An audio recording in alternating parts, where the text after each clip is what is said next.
Bison व्हॅलीमध्ये ज्या पद्धतीने हल्ला झाला आणि 28 लोक जे आहे ते पर्यटक मारले गेले, या सगळ्या संदर्भात आपण भारतीय म्हणून जो आहे प्रत्येकाला मनात चीड आलेली आहे आणि या दहशतवाद्यांना उत्तर दिलं पाहिजे असं म्हटलं जातं.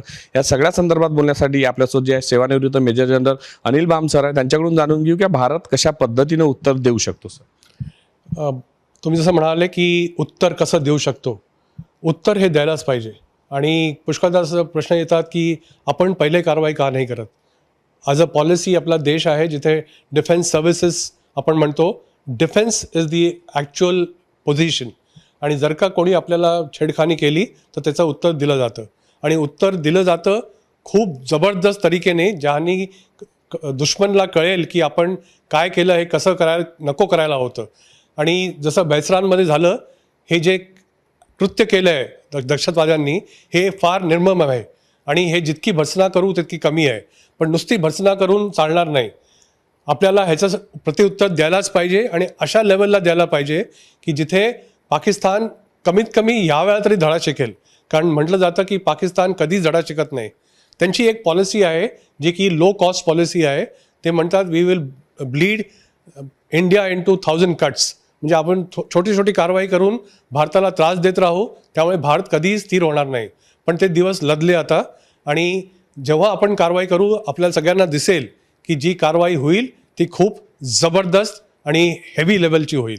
सर, काही 5 निर्णय पंतप्रधान नरेंद्र मोदी यांनी घेतले, त्यामध्ये सिंधचं जसं पाणी थांबवणे असो यासारखे महत्त्वाचे निर्णय. पण याचा किती परिणाम खरंच पाकिस्तानवर होणार आहे, किंवा या व्यतिरिक्त आपण ज्या पद्धतीने उत्तर देणं अपेक्षित आहे त्याला अजून काय कारवाई अपेक्षित आहे? तुमचं म्हणणं बरोबर आहे. जसे 5 त्यांनी निर्णय घेतलेत इमिजिएटली आल्यानंतर, सौदी अरेबियन आल्यानंतर त्यांनी घेतले निर्णय. त्यातला जसा तुम्ही म्हणाला की इंडस वॉटर ट्रीटी जो 1960 मध्ये साईन झाला होता, ह्याच्यामध्ये बेसिकली 6 नद्या आहेत. त्याच्यामध्ये त्यांना म्हणतात ईस्टर्न रिव्हर्स आणि वेस्टर्न रिव्हर्स. त्याच्यामध्ये ज्या वेस्टर्न रिव्हर्स आहेत ज्या त्या साईडला आहेत त्या आहेत इंडस, झेलम, चिनाब. आणि ज्या ईस्टर्न साईडला आहेत त्या आहेत ब्यास, रावी आणि सतलज. या सगळ्या नद्या आपल्या JNK मधून त्यांच्या एरियामध्ये पोचतात. ते आहेत लोअर ॲग्रिडियन्स स्टेट, म्हणजे नद्या त्या साईडला वाहतात. आणि पाणी हे खूप इम्पॉर्टंट इन्ग्रेडियंट आहे लाईफसाठी. आणि एकदा मोदीच म्हणाले होते की खून और पाणी मिक्स नहीं हो सकता.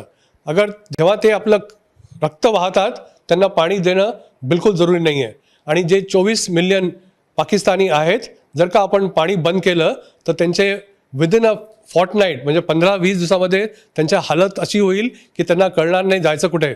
आणि बाकी जे 4 त्यांनी निर्णय घेतले आहेत, जसं साख विजा एक्झेम्पशन स्कीम होती ती बंद केली आहे. अटारी वाघा बॉर्डर बंद केली आहे. पाकिस्तान हाय कमिशनचे स्ट्रेंथ कमी केला आहे. आणि जे विजावरती इथे आहेत त्यांना 48 आवर्समध्ये निघायला सांगितलं आहे.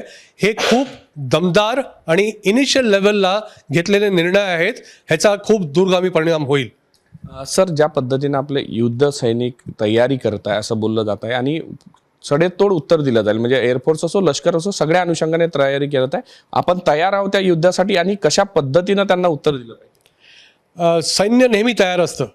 सगळे ऑप्शन्स एक्सरसाइज केलेले असतात. ह्यांची पीस टाईममध्ये प्रॅक्टिस होते. आमचं नेहमी म्हणणं असतं the more you sweat in peace the less you will bleed in war. म्हणजे जितकी आपण प्रॅक्टिस करू तितकं आपलं कमी रक्त आपलं जाईल जेव्हा आपण ॲक्च्युअली लढाई करतो. जितके ऑप्शन्स आहेत, हे आता तुम्ही पाहताय की एक्सरसाइज चालू आहे. थार डेझर्टमध्ये पण सध्या चालू आहे. हे एक्सरसाइज कम्प्लिटली वेगवेगळ्या ऑप्शन्सवरती प्रत्येक वर्षी केले जातात. आणि त्याचा युद्धाभ्यास होतो. आणि त्या ठिकाणी कसं कारवाई करता येईल, किती आपल्याला सैन्य पाहिजे, किती टँक्स पाहिजे, किती आर्टलरी पाहिजे, किती एअरफोर्स पाहिजे, आणि जर का वॉटर लेवल असेल तर किती नेव्हीचं तादाद पाहिजे, हे सगळं प्रॅक्टिस केलं जातं.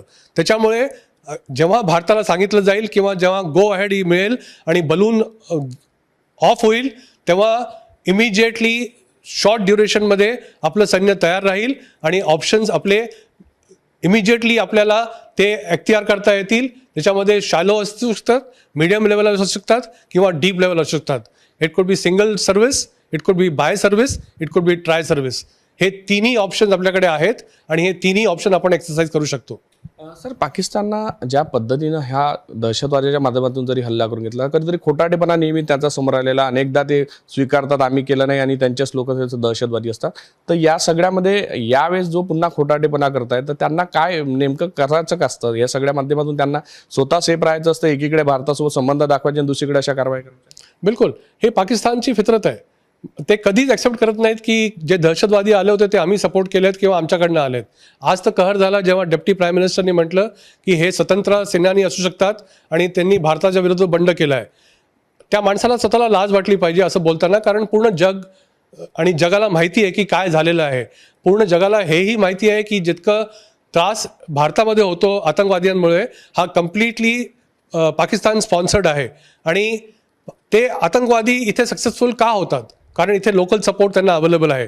स्लीपर सेल्स ऑलरेडी एस्टॅब्लिश आहेत, जे त्यांना गाईड करतात, त्यांना इनग्रेस देतात, त्यांना सपोर्ट करतात, त्यांना शेल्टर देतात आणि कॅशमध्ये त्यांच्याकडे ऑलरेडी वेपन्स, ॲम्युनिशन, स्टोर्स, मेडिसिन्स आणि ड्राय फ्रूट्स अवेलेबल असतात.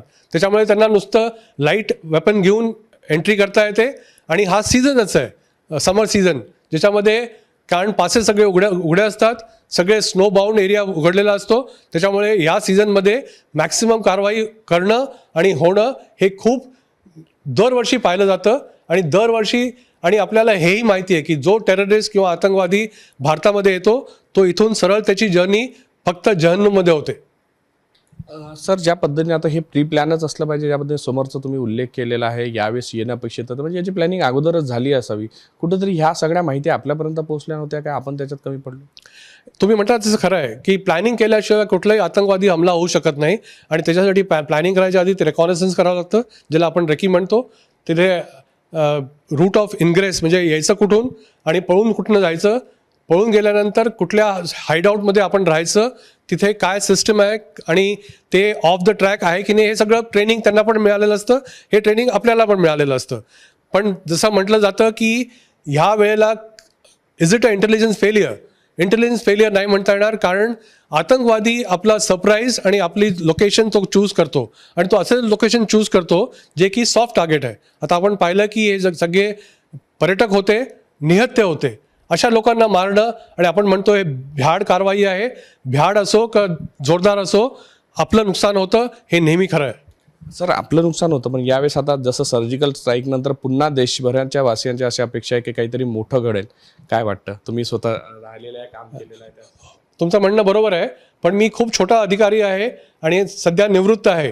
तर देशाच्या काय कारवाई होईल ह्याच्यावर टिप्पणी करणे माझं हक्क नाही आहे. पण तरी मी सांगू इच्छितो की जेव्हा कारवाई होईल खूप जबरदस्त होईल आणि पाकिस्तानला ह्या वेळा तरी धडा शिकवला जाईल.